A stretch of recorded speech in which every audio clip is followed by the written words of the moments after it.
Parce qu'en fait, vous le voyez là, il a un tas de solutions gagnantes. C'est ça la différence entre les winners et les losers, c'est que les winners, donc c'est la différence entre un maître et un élève, le maître a plus de solutions gagnantes que l'élève.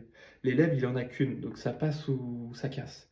Alors que le maître, il peut pivoter, changer, adapter, réévaluer, créer de nouveau une méthodologie pour gagner de l'argent. Ce qu'on veut, c'est être un maître, c'est avoir plein de solutions gagnantes et pouvoir piocher dans son pot. Pour faire ça, il faut deux choses. Il faut, un, plusieurs compétences évidemment, et deux, les lier intelligemment pour pouvoir piocher euh, quand le besoin se fait sentir. D'accord? Donc en gros, ce qu'on veut être, c'est être le maître. Et le maître, c'est un entrepreneur intelligent et ingénieux. Ok? Petit point étymologique parce que j'adore ça. Rapidement, intelligent, ça veut dire quoi? Ça veut dire intelligere.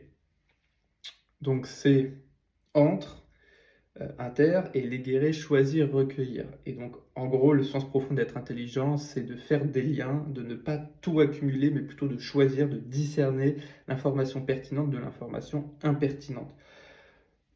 Une analogie pédagogique, ça serait que l'intelligence, c'est déjà une boussole.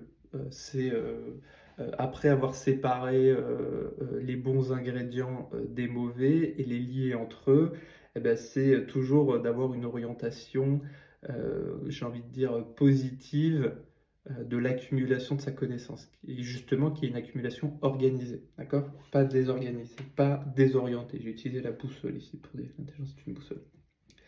Et ingénieux, donc ça vient de ingénium, donc là oui c'est du talent naturel, de l'inné, du génie. Alors qu'est-ce que ça vient faire là? Parce que c'est pas que ça.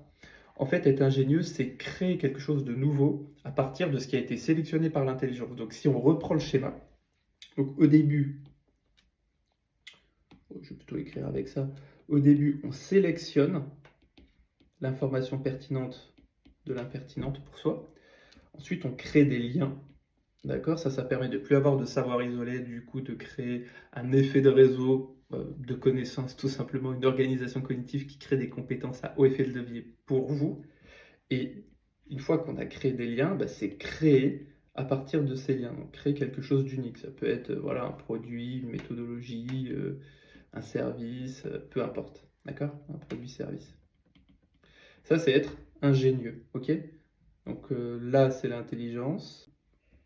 Ok, et là c'est voilà, créer un produit service à partir des liens.